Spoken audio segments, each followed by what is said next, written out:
Two New York City cops do all they can to bust a heroin deal. Listen as we chat about missing subtitles, what you call it when a cop shoots a suspect in the back, and how much cars weigh today. Then we see if the French Connection stands the test of time.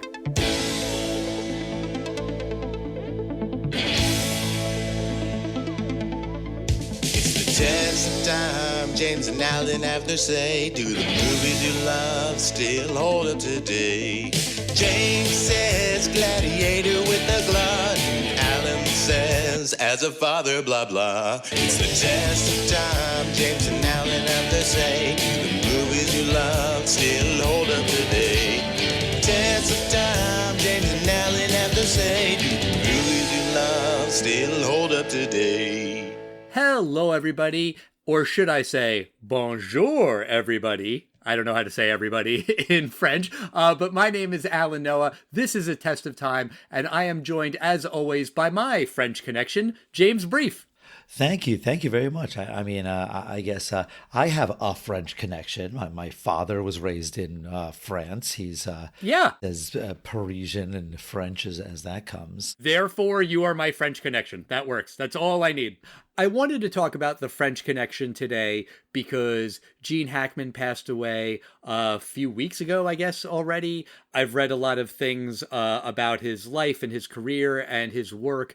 And yeah, you hear about him playing Lex Luthor in the Superman movies and plenty of other iconic roles. But I do feel like in a lot of the obituaries that I was reading, The French Connection was the movie that kept coming up time and time and time again. And I'd never seen this movie start to finish. I'd seen the chase scene that everyone talks about. It's a very famous scene that I vaguely remembered. But yeah, I'd never seen the whole movie, and I just kind of felt like, while everyone's talking about the late, great Gene Hackman, we should watch The French Connection. Yeah, and, Mr. Hackman, your legacy lives on. You have made such a body of work. It's amazing how many classic films will be talked about for years to come that he's done. I don't really know much about him as a person. He was very, very private. I don't want to go into the details of his death, but he and his wife were undiscovered for a while because they lived off the grid, because they were isolated. They wanted people to respect their privacy. They lived alone. And when Gene Hackman retired, he really retired. There were a lot of stories about how they were trying to get him to come out of retirement after his last movie, Welcome to Mooseport. But after Gene Hackman died, there was just such this celebration of his work. And this movie, The French Connection, this is the movie that really put him on the map. This is the one that made him a star. He had been working before this. He was, I think, 40, 41, something like that when they made this movie. So he had been acting for a while. But this was a movie that made him a star. It won him an Oscar for Best Actor. The movie itself won 5 Oscars. So why don't we get into The French Connection? You want to give our listeners a recap of the movie? Oh, sure. This film follows New York police detective Popeye Doyle, played by Gene Hackman, and Cloudy Rousseau, played by Roy Scheider, as they try to intercept a heroin smuggling operation from France to New York. They discover that Sal and Angie Boca, who own a Brooklyn luncheonette, are working with Alain Shamir, who plans to smuggle heroin into the States. Doyle, Rousseau, and 2 federal agents follow Charnier and his hitman, Pierre Nicoli, around the city, and they soon realize that they are being watched. Nicoli unsuccessfully tries to kill Doyle and flees on a subway, while Doyle follows the train by car. Doyle eventually kills Nicoli.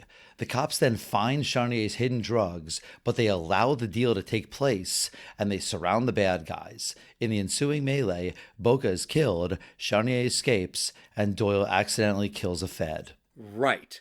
So when this movie came out, I know it was a big hit. Not only did it win all of the Oscars, but people loved it. There was also a sequel. So I'm sure this made a lot of money, right? Oh, yeah. This film was made, anywhere from 1.8 to 2.2 million. So about $2 million. And it's made $75 million worldwide through various re-releases. All right. So first off, I want to ask you just kind of a random question. I watched this movie on Amazon Prime. Is that where you watched it? I watched it on a Blu-ray. All right. Well, you know what? That's good. Maybe it'll be different. When I was watching the scenes that take place in France, and the French characters were talking in French. There were no subtitles. And I screwed around with the subtitles because I had the English subtitles on. I do that sometimes just so I can really follow the dialogue. And when I was watching it, it just said in parentheses, French. And I was thinking to myself, cool, great, wonderful. I don't speak French. I turned the subtitles off. I thought maybe having the subtitles on in English was throwing it off. That didn't help. So when you were watching it on the Blu-ray, were there subtitles there? Actually, there were subtitles. I did have the French translation because that went on for a while. I thought there was a lot of French. Yes, there are several of these scenes in France. They are long. Lots of things happen, apparently, that I 100% missed. I even put on the Spanish subtitles because I habla un poquito de español. So, that helped me a tiny little bit. But I was very lost in a lot of those scenes. I figured it out, but that did make the experience a little tougher. That's hysterical that you had to put on Spanish. I wasn't totally sure if maybe William Friedkin did that on purpose as like a stylistic thing to not do any subtitles, but I guess that's just an Amazon Prime thing. But speaking of William Friedkin, the way that this movie is shot is very documentary style. And I didn't realize this, but I was doing some research. Apparently, William Friedkin started his career making documentaries. That's what he did before he started making fiction feature movies. And so he really wanted to make this movie have that kind of feel. And I think it really does. The camera feels like it is just kind of there capturing this stuff as it's happening, and it's not really filming it in a more conventional sense. And some of that I think is really cool and interesting. I do think that some of the surveillance scenes where Doyle and Russo are tailing the French guys and the French guys are just kind of walking around, I did feel like those scenes went on pretty long. And I thought we're getting a little boring. And I've kind of felt like if I was bored, you had to be bored. Were you bored by this movie kind of in general, or those scenes in particular? Bored is the wrong way to say it. I absolutely agree with you. The scenes go on way too long. Because Friedkin kind of made this movie documentary style, and because it was based on a book called The French Connection, and it's about these real detectives, Eddie Egan and Sonny Grasso. And so there is a lot of realism in the story. It's not 100% true. They took some liberties with the story. But the fact that there is this realism to the story, the fact that Friedkin is making it documentary style, the fact that police work, from what I've heard, can be kind of boring and tedious, right? Especially if you're on a stakeout, you're just watching people, you're following people. That's not really interesting.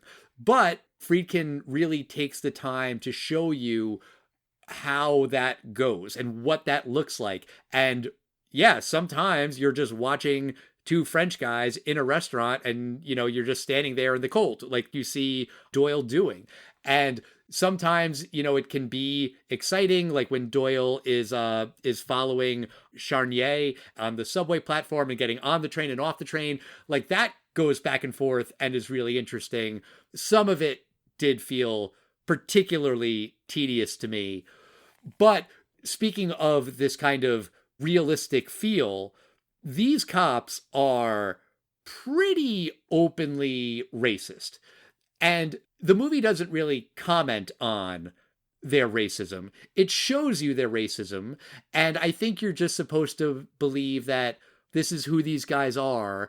And in a more modern movie, there would be some commentary. Some character would say, you shouldn't do that, or why do you do that, or you're an asshole, or you're a racist prick, or something. But in this movie, it just kind of happens. I guess because they're anti-heroes or they're just dirty cops. But I pretty quickly hated both of them, Doyle and Russo. Now, I was thinking similar to you, whenever I notice they're beating up a black guy, and it's also, it's 1970. But I thought that they also beat the shit out of some white person too. When I saw that, I'm like, oh, so these are just cops that beat the shit out of everyone. Possibly also because they're black, but like they were punching people when they were down on the ground. Oh, yeah, it's like a savage beating. Yeah.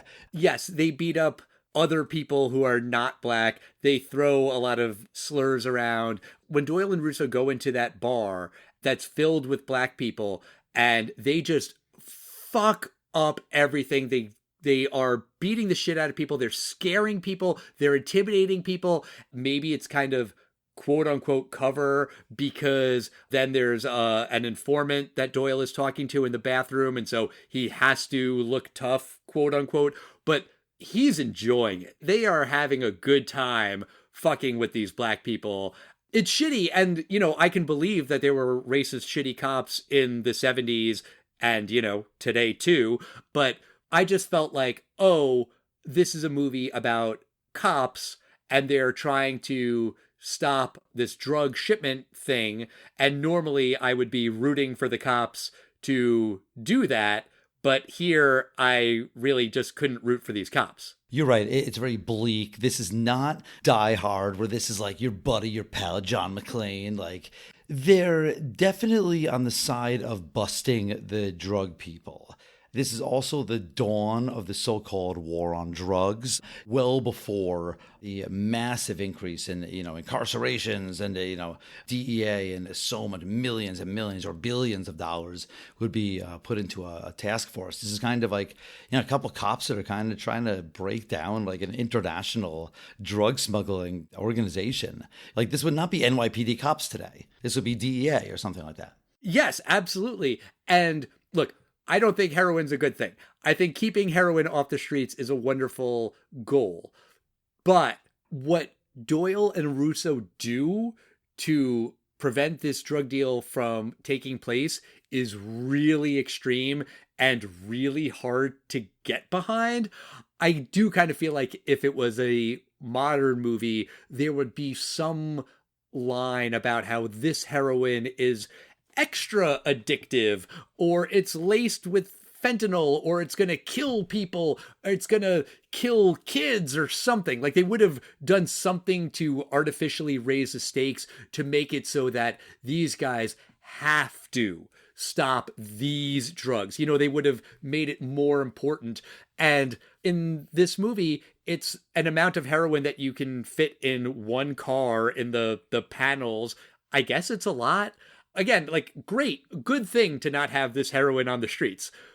But all of the collateral damage that goes around this bust, it does kind of feel like, nah, guys, maybe it's not worth it. A lot of innocent people, a lot of civilians die in the pursuit of these drug dealers. This is nearly pure heroin, so people are probably overdosing, and children without parents, and parents will lose their children, and horrible, horrible stuff. But you're right, the way they go about it, just like having them basically draw their guns on a crowded subway. Today, should the guy be on a subway, you simply call the next station and you go, yeah, there's a drug dealer at the next stop. Just like have NYPD waiting and don't stop at a train station until NYPD are ready. Yeah. Well, and let's talk about the chase scene, because the scene is unbelievable and it is really something to behold. A car chase can be cool, but watching a car chase a subway is insane. You live in New York City. I've driven in New York City countless times. It's scary. Like, driving in New York City is scary just in general. But, racing a train under the platform, that's batshit. That is batshit insane. And I don't know if you read like some of the stories about how they filmed this. Some of these crashes that you see, those were not staged stunts that were carefully orchestrated. Gene Hackman was driving the car really fast and he crashed, like for real. Some of these things just happened because they didn't have a ton of permits. They kind of closed down the streets to traffic. It's New York City. People live there. People would get out of their apartments and get in their cars and drive. And, Hackman crashed into one of those cars, a couple of those cars. The one shot of the woman pushing the stroller, that was very well choreographed. That was planned. That all went down the way it was supposed to. But the actual filming of this scene was also really fucking dangerous. It's a cool scene, but this is the only scene that is like, the famous scene from The French Connection. I was a little bit, if I'm being honest, a little bit underwhelmed. Oh, really? Yeah, I mean, I like the fact that the chase is kind of in real time, so that you're kind of following these elevated trains. It's good, but I feel like I've seen similar stuff like that, but it did not blow me away. Yeah. The thing I liked about it was there was like, all right, well, there's no CGI here. Like, this is all real. I didn't know that was Gene Hackman doing that. That's pretty cool. You could tell that they just basically mounted a camera to like these like crappy 60s and 70s cars and just crashed them, I guess. It was cool, but was it mind-blowing? No. For me, it was not. It did not blow me away. Because you mentioned mounting the cameras, they mounted the camera kind of underneath the subway train and kind of facing down, which makes it look faster. There's just something about that perspective. I think the other reason why the scene is really effective is there's no score, there's no music, and you see on Gene Hackman's face, you see it, the unparalleled obsession. He is not going to let this guy go. He's not going to radio it in. He's not going to let some other cop get this guy. He is going after him. And Doyle is obsessive. That is very clear throughout the entire movie, beginning, middle, and end. But like, you really see it on his face while he's driving. This is not a cop who is going after a drug dealer because that's his job. He's not even really going after this guy because he tried to kill Doyle and missed and killed a woman who was there with her kid. It's not about, the innocent woman who died. It's just because he is so singularly focused on catching this fucker. And when he does finally confront him, after the subway crashes, Doyle shoots him in the back. For a cop, you're not supposed to do that. And apparently that was a little bit contentious with the real cops who were on set. But then they were like, maybe he would in this situation, because this is all fiction. This did not happen in real life with the real cops. But I don't know if you saw the movie poster for The French Connection. That's it. The movie poster is Doyle shooting the guy in the back. I mean, there's a word for that. It's murder. That is not a cop killing someone in self-defense. He got the guy. The cop is supposed to arrest him. I agree. There's a lot of shooting in this film. The blood in this film, it's Kool-Aid red. Did you happen to notice that? I did not. Yeah, there's a lot of blood in this film. People get a lot of shots to the face in this film, and shotgun shots to the abdomen. They use a lot of shotguns in this film.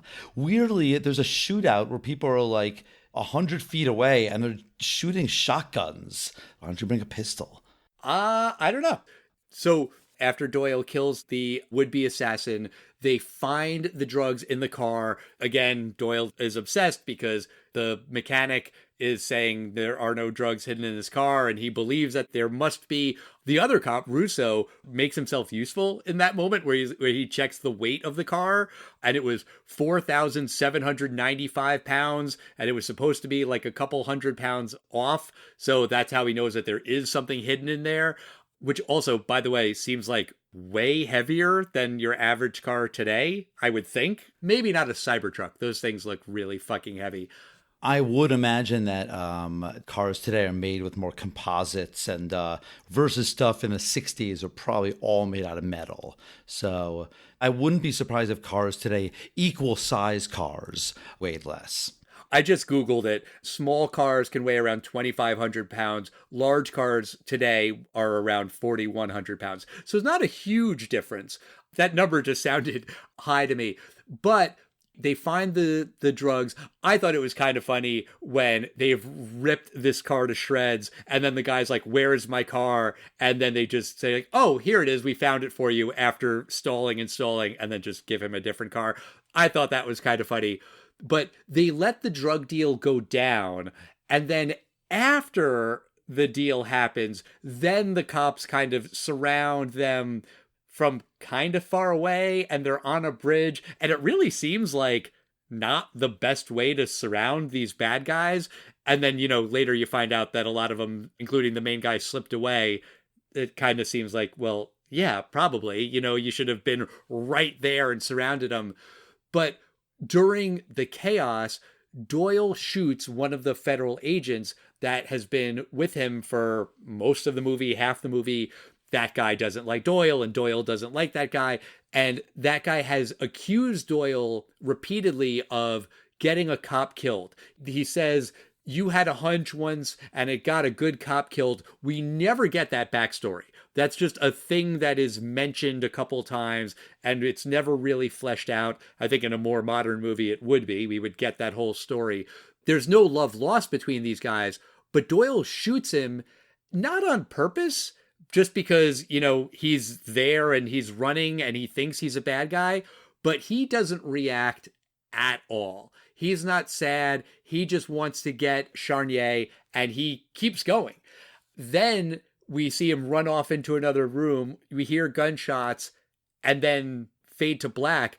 That is a really, really jarring ending.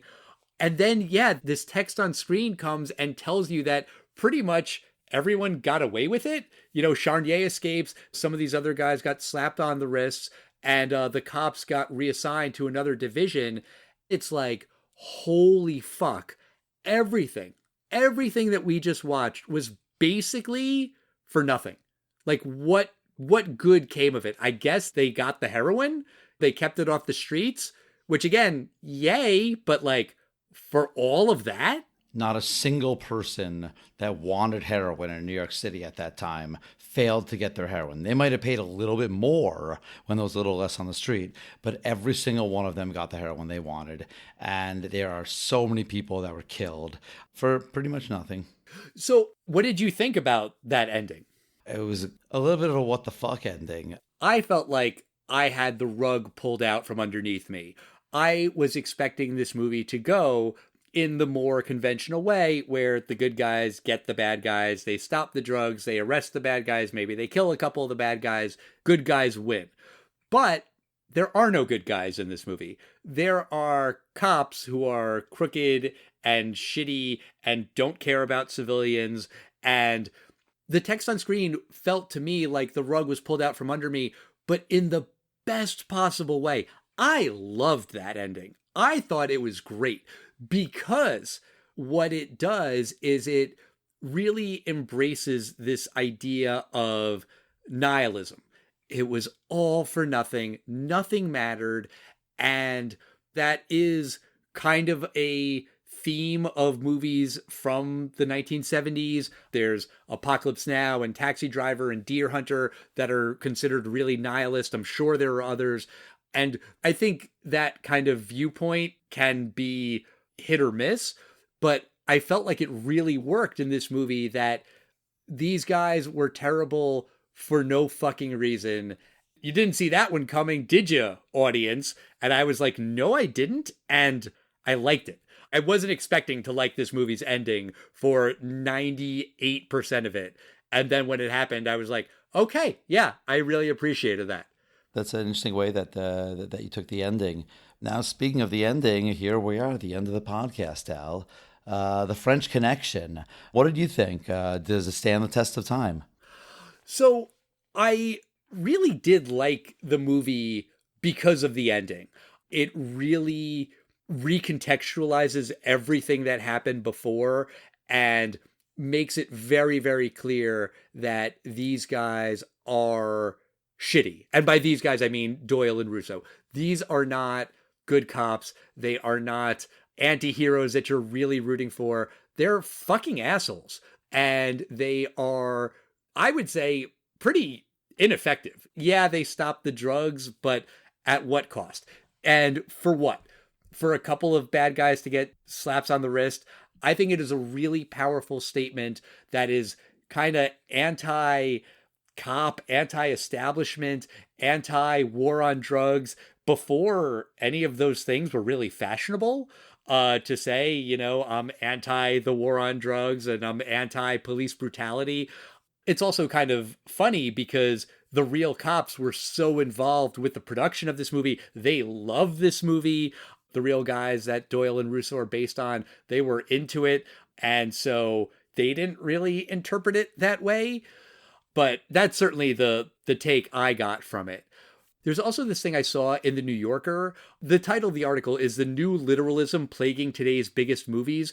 Basically, in a nutshell, what it was saying is that movies today, and not just blockbusters and Marvel movies and superhero movies, but Oscar movies, like Anora and The Substance and Amelia Perez, they're not subtle. There is just this literalism where you get it. Hey, audience, we're talking about how Hollywood treats older women, what the Mexican cartels do. It's not fucking subtle. And the critic, Namwali Serpel, I hope I'm pronouncing the name right, is basically like, in the old days, you kind of had these movies that asked a lot of the audience. The audience had to figure shit out, basically. And this movie, The French Connection, that asks the audience to figure shit out. You have to be engaged and paying attention to kind of put these pieces together. I like that. I think that that is a good thing. I kind of do get frustrated when movies really hold your hand. All of that said, this movie does feel like it is very clearly a movie from this era, from the early 70s. The way it's shot, the very slow pacing, the fact that you are just kind of thrown in, you have to figure this stuff out. You have this really bleak, nihilistic worldview. It doesn't feel like a modern movie. It feels like a movie from 1971, which of course makes sense, but I genuinely can't imagine a movie like this being released today. Like how? How would that work? People would be furious. All of this stuff that Doyle's talking about, picking your feet in Poughkeepsie, that's never explained. It's just kind of like a good cop, bad cop thing. Like he would say that to disorient the suspect, and apparently it was based on a real story of a real life rape, which is horrific and terrible. And the story that the Fed is telling about that other cop that got killed. What happened there? You'd want to know more about Charnier, and you'd want to know why is Doyle so obsessed. And the movie doesn't give you any of that. I think it's to the movie's credit that it doesn't spoon feed you, but I think it doesn't stand the test of time because it is just so of its time. And I'm not saying that as a criticism. I really did enjoy the movie because of the ending. It's definitely worth watching. If you're a fan of Gene Hackman, if you're a fan of cinema, you absolutely should watch this movie. Hell, honestly, even if you're just a fan of cop movies, cops and robbers, drug bust kind of things, like watch this movie to see where a lot of these ideas and concepts came from. It is an important movie. It is a movie that definitely deserved to win the Oscars. It's a wonderful movie, but it really does feel like a 1971 movie. So for that reason, I'm going to say that it does not stand the test of time, even though I like it. What do you think, James? Yeah, I don't think this movie stands the test of time. I wanted to like this film more than I liked it. If you're watching a film appreciation course, you've got to see this film. I think you kind of nailed it. It's really a movie of its time. But that's not necessarily the reason it doesn't stand up. In fact, I don't think it has anything to do with it. We've reviewed several films that are really of their time, and they're still great, But this film, I think, has maybe some of the worst parts of being a quote-unquote 70s film. And, this is the third William Friedkin film we've reviewed. Can you name the other two? Yeah, The Exorcist and Sorcerer. Sorcerer also starred Roy Scheider and ended in an ambiguous way where you just kind of hear a gunshot and you don't really know what happened. It's implied, but, it's not crystal clear. Yeah, a little bit more implied than this, I guess. But yeah, I guess that's 2 no's for the French Connection. I want to like it and say, oh, Mr. Hackman, you had such a great blah blah blah. I mean, he was good in the film. I just didn't really like the film. Gene Hackman was great in it, and he deserved to win the Oscar. And I certainly understand why this is the movie that is prominent in all of the obituaries about him. Gene Hackman struggled with this character. He didn't like the racist shit. He didn't like the brutality of the character. Friedkin tells a story that in order to really get the angry performance out of him that he was looking for, Friedkin would yell at Hackman and tell him he was a terrible actor just to get him angry and pissed off so that there would be more anger in his performance. And then he says that he felt bad about it. But it was tough. I think this role took a lot out of Gene Hackman. And probably not as much fun as Lex Luthor. That had to have been more fun. Yelling, Mr. Smucker! That's got to be fun. Mr. Smucker! All right, well, that's going to do it for us this week. Next week, we are going to be talking about Invasion USA. This is a movie that you picked, and I have no idea what the fuck it is. What is this, James? A good old 80s Chuck Norris film. Oh, the Chuck Norris. Okay. That will be an interesting conversation. Make sure you're subscribed to us on whatever platform you listen to us on. Give us 5 stars, a nice review on Apple Podcasts if you're so inclined. We appreciate it. And also write to us at Test of Time Pod on Facebook, X, Instagram, and Threads. Say hi, let us know what you think about French Connection, about Gene Hackman, about the car chase. And we'll see you next time, everybody. Bye.